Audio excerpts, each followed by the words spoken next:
नमस्कार दोस्तों, जय माता रानी की। तो दोस्तों, आज मैं आपको गणेश जी भगवान की कहानी सुनाने जा रही हूँ।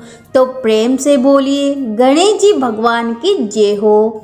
बहुत समय पुरानी बात है कि एक गांव में एक बुढ़िया माई अपने बेटे बहू के साथ रहती थी।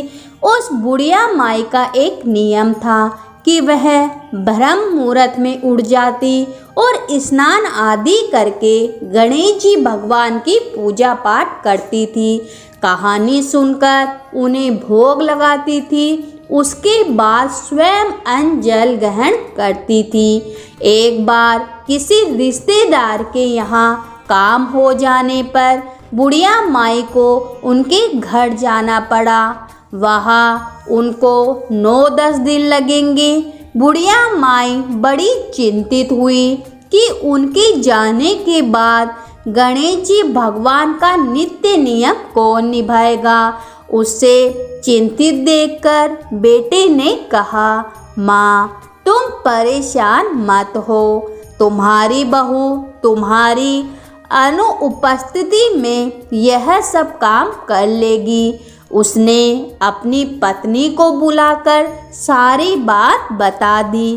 पत्नी बड़ी समझदार थी। उसने भी अपनी सास से कहा, सासू माँ आप चिंता ना करें, मैं नियम से गणेश जी भगवान की पूजा पाठ करके कहानी सुन लिया करूँगी और भोग भी लगा दिया करूँगी। सास निश्चित होकर चली गई। उनके जाने के बाद बहू सुबह सुबह उठी और नहा धोकर गणेश जी भगवान की पूजा पाठ करी। फिर कहानी सुनी। फिर उसने भोग के लिए हलवा पूड़ी बनाई और थाली में परोस दिया और गणेश जी भगवान को भोग ग्रहण करने की प्रार्थना करने लगी। वह कहने लगी कि हे प्रभु, आप भोग लगा लीजिए ताकि मैं भी भोजन कर सकूं। फिर वो घर का काम निपटाने लगी।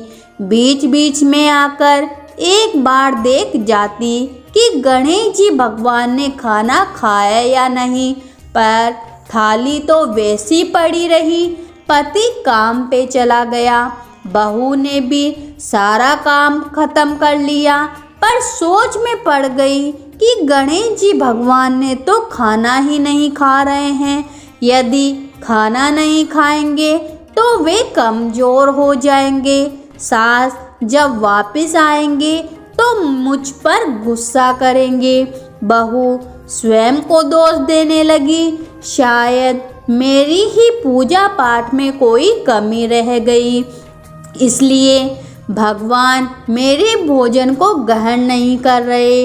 गणेश जी भगवान के आगे हाथ जोड़कर प्रार्थना करने लगी कि आप भगवान कृपा करके खाना खा लीजिए, नहीं तो मैं भी भूखी रह जाऊंगी।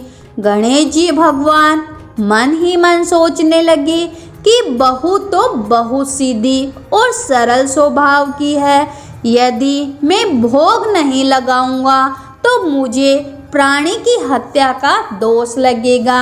गणेश जी भगवान मूर्ति से निकलकर वह भोजन ग्रहण कर लिया और बहू से बोले, मैंने खाना खा लिया है, अभी मैं अपने लोग कुछ काम निपटाने जा रहा हूँ। शाम को खाने के वक्त वापस आ जाऊँगा। सब रोज यही होने लगा। जब 9-10 दिन पूरे हो गए तब सास वापस आई तो सबसे पहले वह गणेश जी भगवान की मूर्ति के दर्शन करने गई, पर वहाँ तो मूर्ति ही नहीं मिली। सास ने बहू से पूछा कि गणेश जी भगवान की मूर्ति कहाँ है। बहू ने कहा, गणेश भगवान तो अपने लोगों के घूमने गए हैं, वह शाम को खाने के समय आएंगे। सास को बहू की बातों पर भरोसा नहीं हुआ। उसने उसे डांटते हुए कहा, तुमने गणेश जी भगवान की मूर्ति को कहीं फेंक दिया है और मेरे सामने बहाना बना रही हो। बुढ़िया माई अपनी बहू को दिन भर डांटती रही। शाम को जब बेटा घर आया तो उसने बहू की शिकायत करते हुए कहा, तेरी पत्नी ने गणेश जी भगवान की मूर्ति को कहीं फेंक दिया है। तुमने ही बड़ी जिम्मेदारी दी थी कि तेरी पत्नी नियम पूर्वक सारा काम कर देगी। अब तू ही पूछ कि तेरी पत्नी ने मूर्ति के साथ ऐसा क्या किया।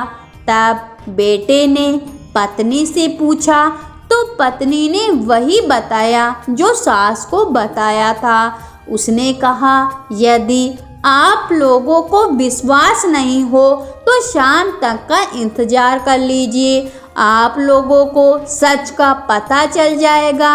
बेटे ने माँ से सब्र करने को कहा ताकि सच सामने आ जाए।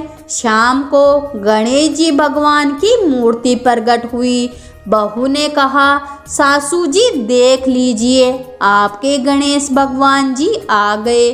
सास को फिर भी यकीन नहीं हुआ और कहा कि तूने ही जरूर कहीं छिपा दिया होगा और अब रखकर बोल रही हो कि गणेश जी भगवान आ गए। बहू फिर रोते रोते गणेश जी भगवान से सहायता करने की प्रार्थना करने लगी। गणेश जी महाराज स्वयं प्रकट होकर सास को दर्शन दिए। तब सास बोली, मैंने सारा जीवन आपकी कथा सुनी, आपकी पूजा करी, आपने इससे पहले कभी मुझे दर्शन नहीं दिए।